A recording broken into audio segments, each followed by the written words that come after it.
Je ne sais pas comment est-ce que vous avez vécu le début de ces vacances. Je dis début parce que ce n'est pas fini pour certains. Pour certains, les vacances sont derrière et ils tirent déjà la langue pour tout ce qui vient devant eux. Mais je crois que le Seigneur est avec nous dans toutes les circonstances, n'est-ce pas? On le chante, on le dit, et puis ensuite on le vit. Et vraiment que le Seigneur bénisse cette étape qui est devant vous. Je ne sais pas comment vous avez vécu ce temps de vacances pour vous-même, et puis peut-être qu'il est devant vous. Mais voilà, souvent on se dit, ah, quand je serai en vacances, quand j'aurai le temps, quand je serai à la retraite. Et parfois le temps ne vient jamais. Et c'est pour ça que c'est aujourd'hui que nous mettons en pratique la parole de Dieu, n'est-ce pas? Et peut-être que vous avez lu sa parole pendant vos vacances. Peut-être que vous vous dites, je vais prendre un temps spécial pour lire la parole de Dieu. Et chers amis, j'aimerais avant tout vous encourager, en tout cas, si vous avez déjà commencé, à continuer de mettre une priorité sur la lecture de la Bible, qui est, selon elle, la parole de Dieu donnée aux hommes. Elle est la source majeure pour toute compréhension de tout ce dont nous avons besoin de savoir jusqu'à ce que nous soyons dans sa présence, où il n'y aura aucune limite et une totale connaissance. Mais en attendant, nous sommes dans des limites assez concrètes et nous avons besoin de sa parole. Que votre lecture puisse devenir une relation profonde et intime avec celui qui nous aime, celui qui t'aime, qui veut te conduire dans le meilleur pour ta vie, qui est unique et qui lui est si précieuse. Nous sommes précieux aux yeux de Dieu. Et c'est pour ça qu'il nous a donné sa parole. Et c'est pour ça qu'il nous invite à la lire avec lui. Et moi, je crois que la lecture, elle est quotidienne. On a besoin de cela chaque jour. Mais si on a raté une fois, Dieu n'est pas fâché contre nous. Il nous dit, je t'attends au prochain rendez-vous. 1 Corinthiens 10, 6 nous dit, or ces choses, ce qui s'est passé à l'époque de l'Ancien Testament, notamment lors de la traversée du désert du temps de Moïse, donc dans 1 Corinthiens 10, 6, or ces choses sont arrivées pour nous servir d'exemple, afin que nous n'ayons pas de mauvais désirs comme ils en ont eu. Ne devenez point idolâtres comme quelques-uns d'eux, selon qu'il est écrit, le peuple s'assit pour manger et pour boire, puis ils se levèrent pour se divertir. Ne nous livrons point à l'impudicité comme quelques-uns d'eux s'y livrèrent, de sorte qu'il en tomba 23 000 en un seul jour. Ne tentons point le Seigneur comme le tentèrent quelques-uns d'entre eux, qui périrent par les serpents. Ne murmurez point comme murmurèrent quelques-uns d'eux, qui périrent par l'exterminateur. Ces choses leur sont arrivées pour servir d'exemple. Elles ont été écrites pour notre instruction, à nous qui sommes parvenus à la fin des siècles. Dieu veut que tu vives, et que tu vives pleinement. Non pas que tu survives, non pas que tu sois comme un mendiant ou une personne révoltée contre toutes sortes d'éléments, mais que tu vives vraiment. Et pour cela, il t'a donné une boussole, des critères, des exemples par sa parole, et il veut parler à ton cœur tout au long de ta vie, quotidiennement. Lorsqu'on est venu à l'église, on s'est parqué, on aime bien se parquer en dehors du parking ici, pour laisser cela pour les familles et les personnes qui ont de la peine à marcher, avis à ceux qui peuvent bien marcher, comme nous. On s'est parqué un peu à l'extérieur, comme ça. Et puis, quand on s'est parqué, on a hésité entre toutes les premières places pour être le plus proche, n'est-ce pas? Et puis, on a pris tout à coup celle qui arrivait et on a vu qu'il y avait un véhicule parqué comme ça, à moitié de biais et tout. Et voilà, on a essayé de se parquer plus ou moins. Et puis, en fin de compte, pour pouvoir ouvrir les portes, il a fallu se parquer comme l'autre. J'ai laissé faire ma femme et je suis parti. Et puis, je me suis dit, en fin de compte, vous voyez, on a pris l'exemple sur le premier. Et en général, quand on arrive au bout de la ligne, c'est parce qu'il y a chaque fois un petit peu plus comme ça. Le dernier, il est carrément tout de travers. Quel est l'exemple que nous avons et que nous prenons, chers amis? Moi, je vous propose de prendre l'exemple original, qui est droit, qui est clair, qui est net et qui est dans sa parole. 2 Timothée 3,16 nous dit « Toute écriture est inspirée de Dieu, utile pour enseigner, pour convaincre, pour corriger, pour instruire dans la justice. » Chers amis, rien de ce que Dieu a permis, qui se trouve dans la Bible, telle qu'elle nous est donnée et nous est parvenue aujourd'hui, n'est inutile. Rien. Je suis persuadé, et j'en ai maintes fois fait l'expérience, que Dieu nous parle à travers elle, nous conduit, nous met en garde, nous corrige, nous encourage, nous éclaire, nous affermit, nous prévient, et nous pourrions ajouter encore bien des actions de Dieu en notre faveur au travers de sa parole. Et les textes que nous lirons ensemble, ou dont nous ferons allusion ce matin, sont tous à prendre dans cette perspective.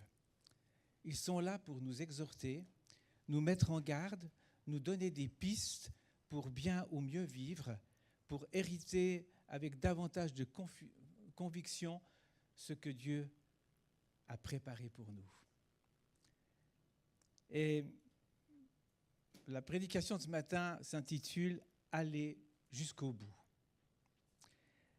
Dans Josué 13:1, il est dit ceci. Josué était vieux, il avait des cheveux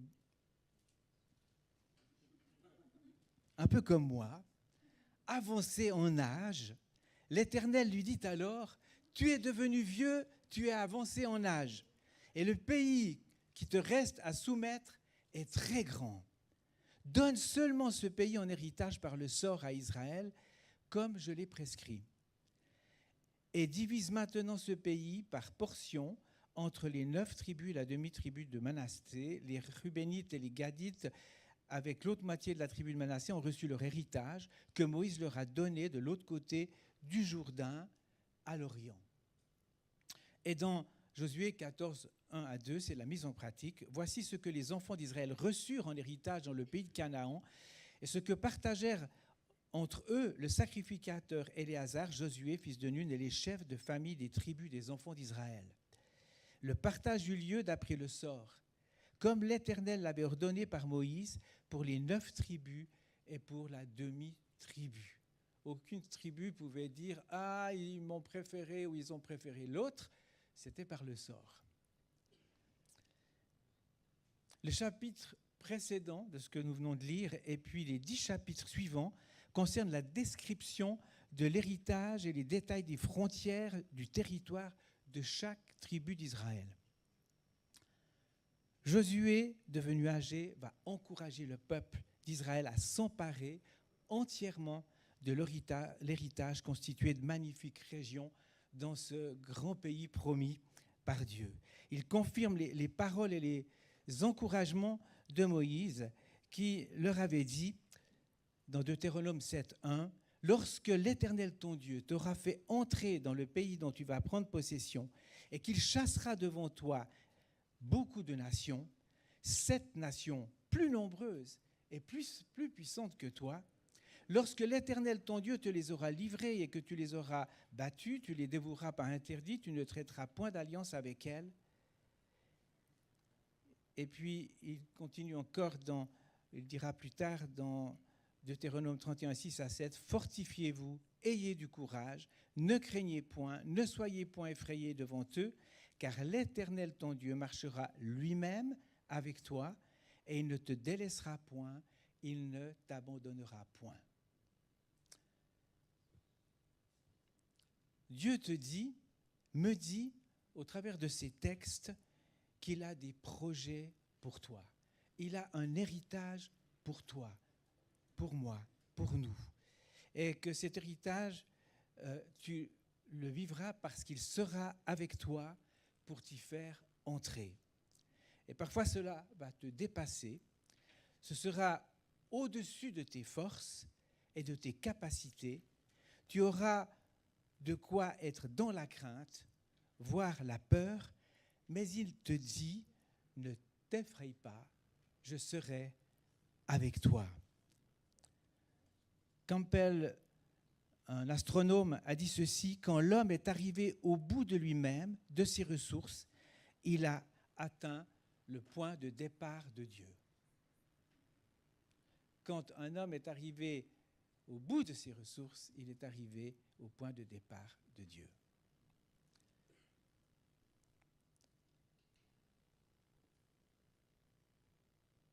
Dans le verset 7 de Deutéronome 31, Moïse appela Josué et lui dit, en présence de tout Israël, « Fortifie-toi, prends courage, car tu entreras avec ce peuple dans le pays que l'Éternel a juré à leur père de leur donner, et c'est toi qui les mettras en possession. » Prends courage.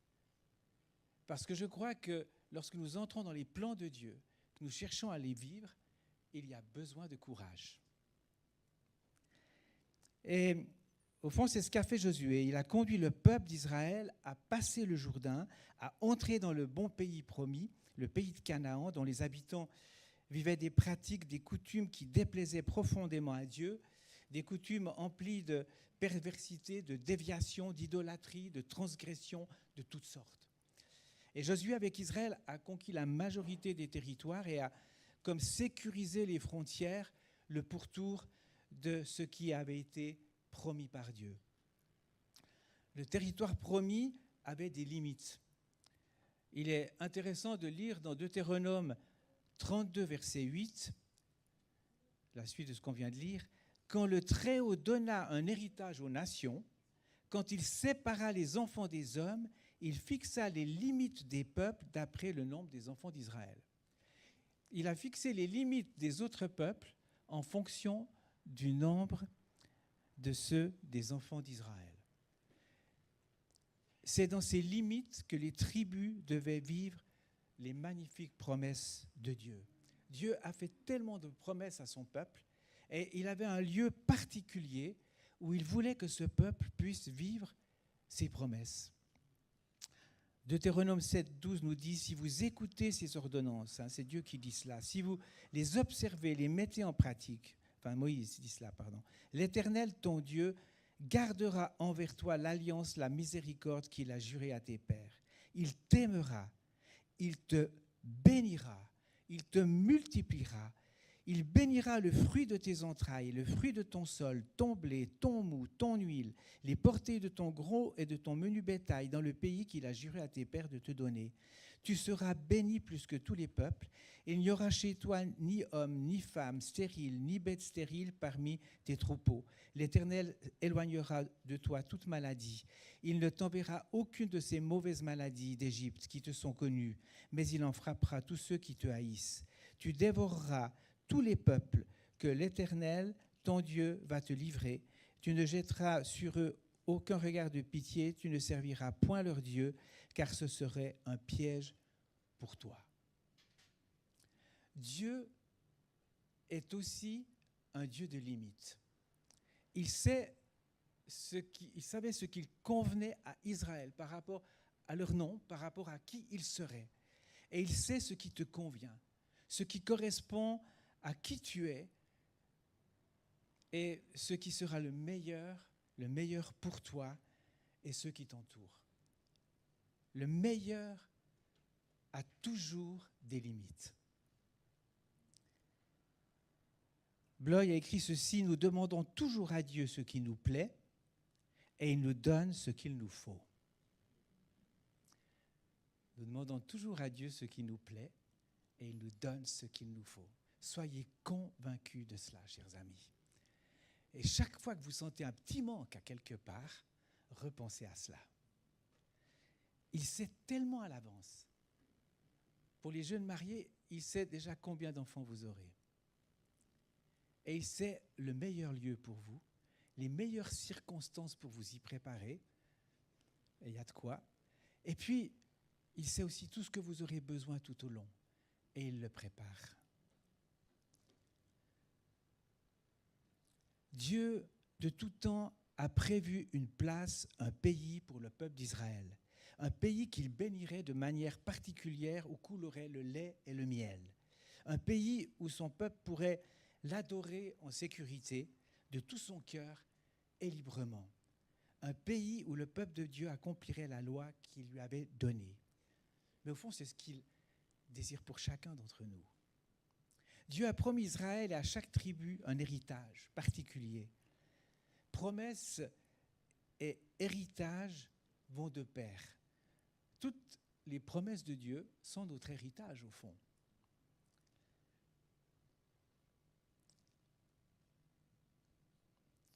Et je crois que Dieu a fait des promesses particulières à Israël.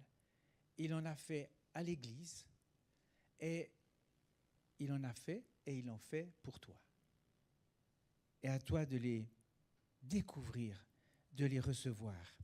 C'est comme un héritage et ce principe se perpétue, se personnifie de génération en génération pour tous ceux qui croient en lui et qui mettent en lui leur confiance. Mais ce que nous voyons après cette première grande conquête du temps de Josué, c'est que les tribus ne chassèrent pas entièrement les peuples du pays. 3 fois dans Josué et 8 fois dans Juges, il est dit « et ils ne les chassèrent point ». Ceci vient comme un refrain tout au long du livre des Juges. Pendant des centaines d'années, Israël n'est pas pleinement entré dans son héritage. Pourquoi ? Est-ce un manque de fidélité de Dieu ? Un manque de puissance de sa part ? On sait bien que non. Cela est dû à ce qu'Israël n'est pas allé jusqu'au bout. Il n'a pas accompli ce qu'il devait et a été ce qu'il devait faire et a été infidèle à Dieu. Une parole qui a été dite par un auteur inconnu, « Si Dieu te semble très loin, devine qui s'est éloigné. » Si Dieu te semble très loin, devine qui s'est éloigné.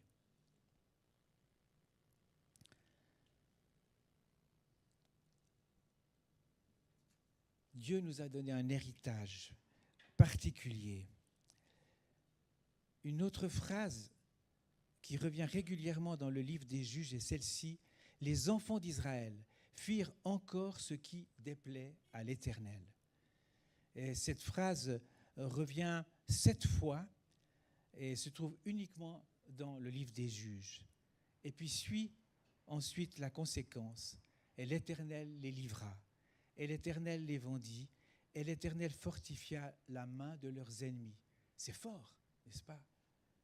Nous voyons dans Deutéronome 7, 22 que Dieu avait décidé de laisser des territoires non conquis et des animaux sauvages pour un temps. L'Éternel, ton Dieu, chassera peu à peu ces nations loin de ta face. Tu ne pourras pas les exterminer promptement, de peur que les bêtes des champs ne se multiplient contre toi. Dieu connaît toutes choses et il sait les temps et les moments particuliers. Des moments nous piétinons, nous nous impatientons.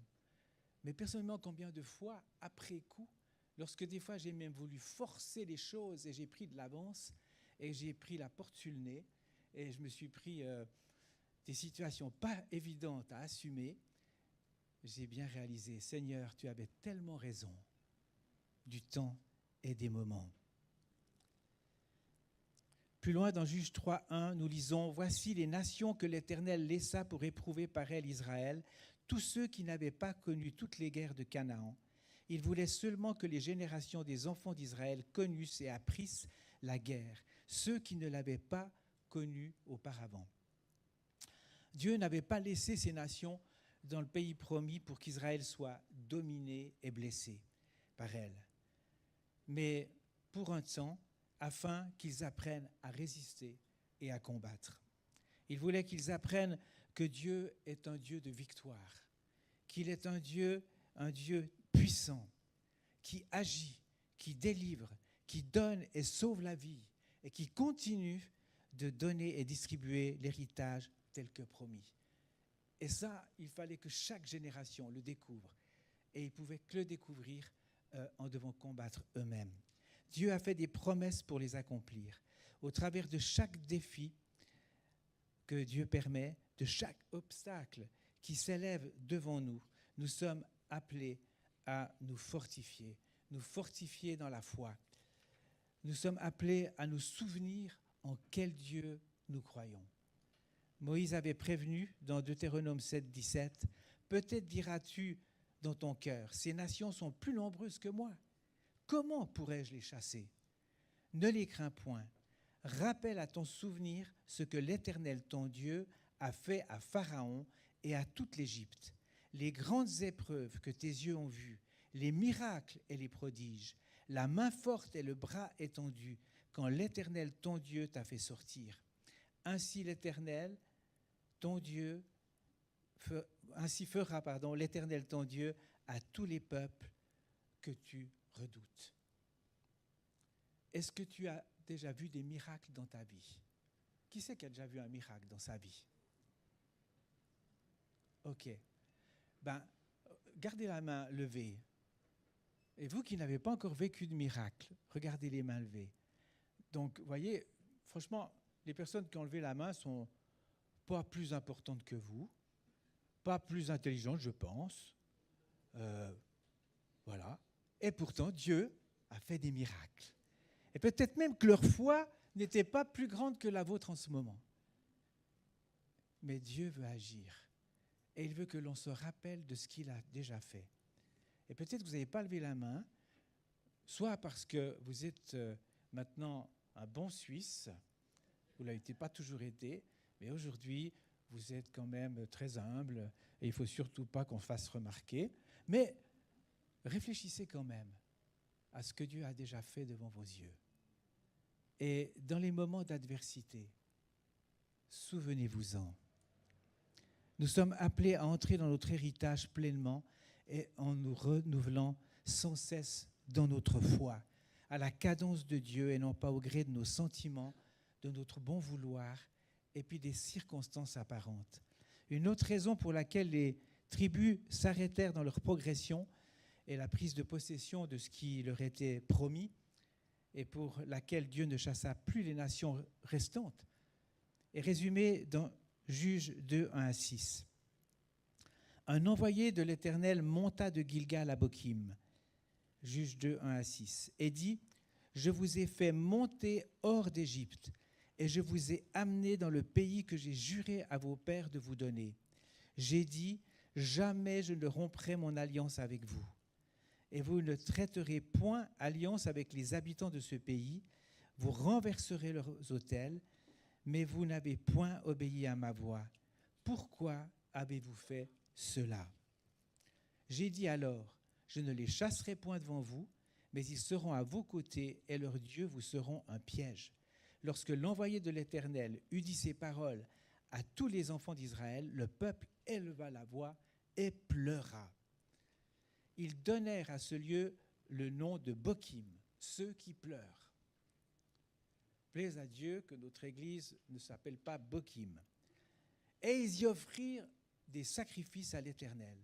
Josué renvoya le peuple et les enfants d'Israël allèrent chacun dans son héritage pour prendre possession du pays. Et si nous lisons la suite, nous voyons qu'ils n'ont pas pris possession entièrement du pays. Si nous n'allons pas jusqu'au bout, si nous nous arrêtons au chemin, ce que nous avons conquis ou éliminé risque de revenir et d'handicaper notre vie chrétienne et ce à quoi nous sommes destinés. Nous avons la joie d'avoir un jardin et nous préparons des semis, on laboure la terre. Quand les semis sont un petit peu grands, on les plante si on est à temps et puis ensuite on arrose. Mais si on ne donne pas des soins, c'est la jungle. Quand nous sommes revenus de Signo, après une semaine, c'était la jungle. Alors on a béni le Seigneur parce qu'il a arrosé tout ça. Mais après, le boulot, chers amis. Et si tu ne vas pas jusqu'au bout, ça ne va pas être évident. Et puis, tu te dis, je vais aller jusqu'au bout, je vais soigner. Ok, tu peux soigner. Mais si tu t'arrêtes là, si tu ne vas pas jusqu'au bout, tu n'auras rien. Une fois que ça a poussé, il faut récolter, n'est-ce pas? Tu peux être sur ta terrasse et dire « Waouh, les belles promesses! Je suis d'accord avec toute la parole de Dieu. » Et puis en rester là. Si tu ne le vis pas, si tu ne vas pas récolter, si tu ne vas pas jusqu'au bout, tu récoltes. Mais une fois que tu as récolté, il faut faire quelque chose avec. Nous, on a récolté des belles mirabelles, on les a mis au frigo pendant une semaine. Et quand on est revenu, elles étaient un peu plus rouges. Mais si tu regardes ton frigo et tu dis « Waouh, qu'est-ce que j'ai amassé de bénédictions !» et tu fermes ton frigo et que tu retournes chez toi et puis que tu ne fais rien avec, un jour tu ouvriras ton frigo, elles seront toutes barbues par la vieillesse. Et en plus, une barbe blanche. Si tu ne vas pas jusqu'au bout, alors tu peux les sortir de ton frigo et puis tu les dénoyautes. Et puis ensuite, tu as un rendez-vous, tu pars. Et puis tu n'as plus le temps, tu les remets dans le frigo. Tu n'auras rien gagné si tu ne vas pas jusqu'au bout. Tu dis, je vais faire des confitures. Ok, tu peux commencer ta confiture. Mais si tu ne vas pas jusqu'au bout, tu n'auras pas de confiture. Et ça, chers amis, c'est pour tout ce que nous vivons. Et c'est aussi pour ce que nous vivons avec Dieu. Le prophète envoyé par l'Éternel met en garde les tribus d'Israël. Je ne chasserai plus les nations. Il y eut alors des pleurs, mais pas de changement. Ils n'ont pas été plus loin. Ils sont restés dans l'acquis. Et malheureusement, leur territoire, leur liberté seront gangrénés petit à petit. Pleurer uniquement ne sert à rien. Il s'agit de vivre une véritable repentance, de se remettre en route dans l'acquisition de notre héritage, de se remettre au combat. Mais en réalité, qu'est-ce que notre héritage personnel en tant qu'enfant de Dieu? Qu'est-ce qui nous est réservé à nous en particulier? À toi en particulier? Sais-tu ce dont tu as droit parce que tu es un enfant de Dieu? Beaucoup oublient ce que Dieu a promis et deviennent ignorants même de ce qu'ils connaissaient auparavant. D'autres n'ont jamais vraiment pris conscience de ce que Dieu a promis. Parfois, le confort, parfois les misères et les difficultés ont occulté les promesses de Dieu. Beaucoup se sont laissés voler ce qui leur était destiné. Là où ils auraient dû être en paix, dans l'assurance et dans la liberté, c'est devenu un lieu de lamentation, d'esclavage, de doute, de révolte, de colère. Tu pourrais lister les promesses que tu as crues dans le passé. Je te propose de faire cela. Liste les promesses que tu as reçues dans le passé, que tu as découvertes dans sa parole, ou que tu sais ou ressens dans ton cœur. Liste ton héritage. Je vous donne un petit exemple. Le voici. Par exemple, quel est ton héritage? Une grande famille, son peuple, l'Église. Est-ce que tu la vis vraiment? Qu'est-ce que tu vis de l'Église? Dans la communion, dans l'intimité avec les uns et les autres. Une entrée dans les lieux célestes illimitée dans le temps. T'en sers-tu quotidiennement? Les lieux célestes sont ouverts. Tu es devant Dieu. À chaque fois que tu te tournes vers lui, il est là. Il est là avant même que tu te tournes vers lui.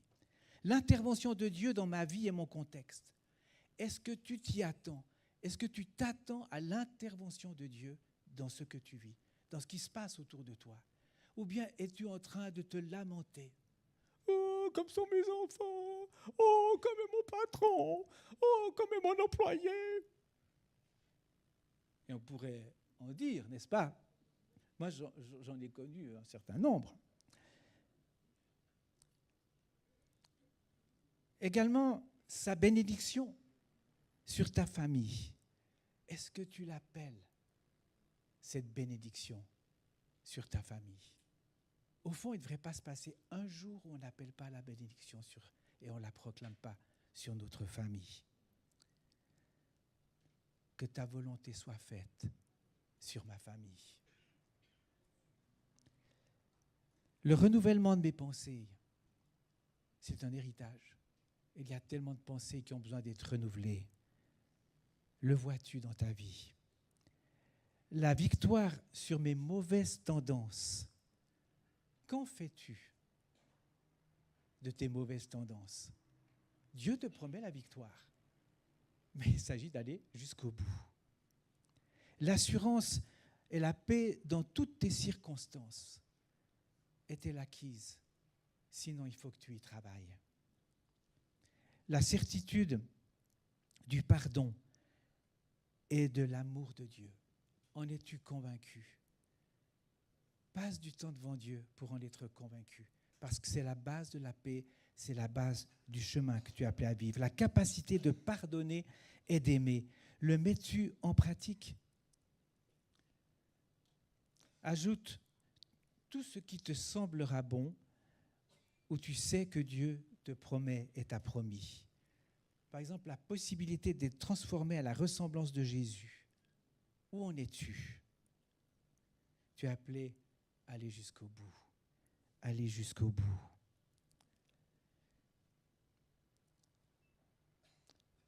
Une fois établi, considère ta liste et demande-toi si tu es entré vraiment, si tu vis ses promesses. Est-ce qu'il te reste des parties à conquérir et à vaincre? Ensuite, entre dans toutes les réalités de ton héritage, bats-toi pour l'acquérir, le conquérir, va jusqu'au bout. Ne laisse pas passer le temps, va jusqu'au bout. Pour aller jusqu'au bout, c'est commencer. Et ensuite, c'est recommencer quand tu t'es arrêté. Et recommencer encore. Et le Seigneur est le Dieu des commencements et des recommencements. Et il est avec toi pour recommencer. Il ne te condamne pas parce que tu t'es arrêté en fin de compte. Il te dit, oui, les conséquences. Il y a des conséquences. Mais il est là prêt à remettre la dose nécessaire pour être avec toi. Régulièrement, le peuple cria, implora, et l'Éternel lui suscita un juge pour les délivrer. On retrouve ça dans Juges 2, 18. C'est aussi une complainte tout au long du livre des Juges. Le Seigneur est venu, a répondu, a délivré. Ça marche 20 ans, ça marche 10 ans, ça marche 40 ans. Et puis, hop, on recommence. Et puis, on crie. Et le Seigneur intervient. C'est l'amour de Dieu. C'est sa fidélité. Mes chers amis, vas-y, va jusqu'au bout pour que ta vie ne soit le moins possible un yo-yo, mais que tu puisses rester davantage dans ce que Dieu a promis. En réalité, il est dit également dans Juges 21-25, en ce temps-là, il n'y avait point de roi en Israël, chacun faisait ce qui lui semblait bon. Et ça revient à 2 reprises, c'est uniquement dans le livre des Juges. Et en réalité, Dieu désirait, donc Juges 21-25, en réalité, Dieu désirait être le roi du peuple d'Israël, le roi du cœur de chacun. Il désirait leur parler au travers des sacrificateurs et des chefs qu'il leur donnerait. Il leur avait donné des lois qui les garderait dans ses voies. Mais le peuple se détournait si facilement de lui. Et dès lors, ils perdaient leurs avantages et ils perdaient leur avantage sur leurs ennemis. Leur force était étroitement liée à leur relation avec Dieu et à leur attachement à sa parole.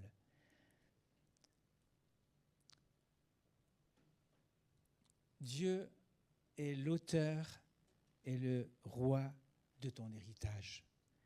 Il est ton lot.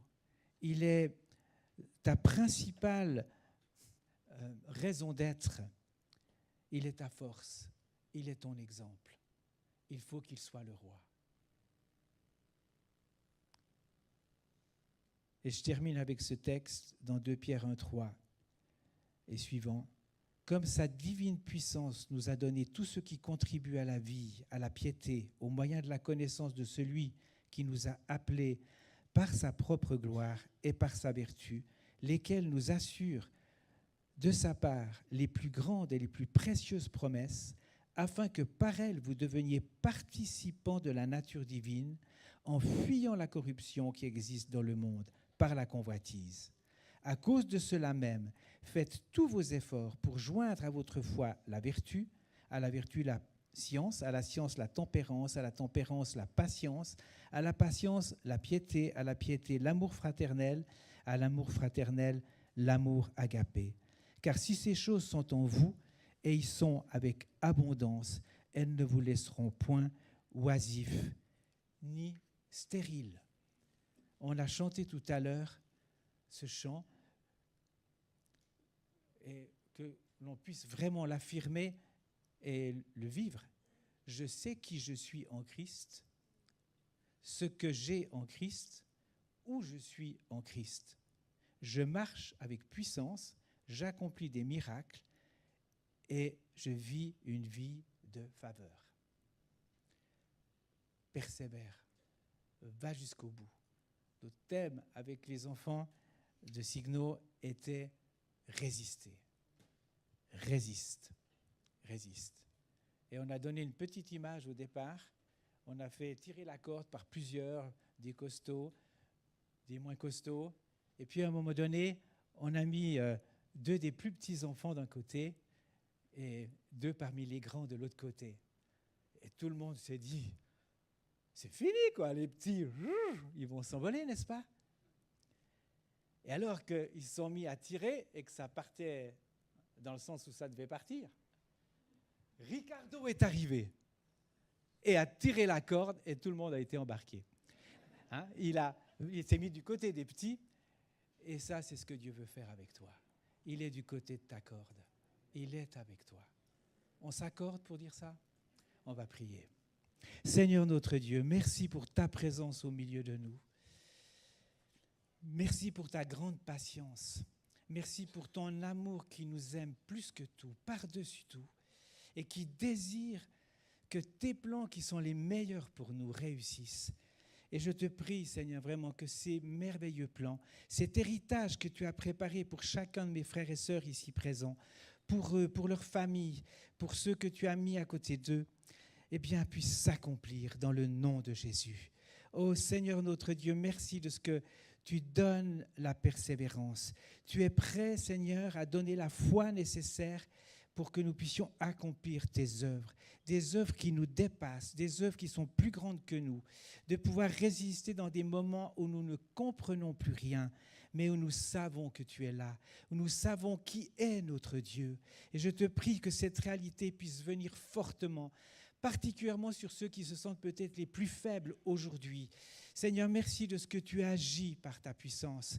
Seigneur, tu es le Dieu fidèle à tes promesses. Ce que tu as dit que tu feras, tu le feras. Et nous nous attendons à cela, Seigneur, et nous le proclamons sur nous-mêmes, nous le proclamons sur nos frères et sœurs, nous le proclamons sur nos familles, nous le proclamons sur nos voisins, nous le proclamons sur ceux que tu mets sur notre route. Le salut est avec nous, le salut est en nous. Le salut est pour nous parce que tu es là avec nous. Tu tires à la corde et avec toi nous vaincrons. Seigneur, les éléments les plus difficiles, peut-être les plus vils de nos vies, Seigneur, tu veux les vaincre avec nous. Tu n'as pas dit ton dernier mot. Tu n'as pas dit ton dernier mot et nous le proclamons ce matin ensemble au nom de Jésus. Amen. Seigneur vous bénisse.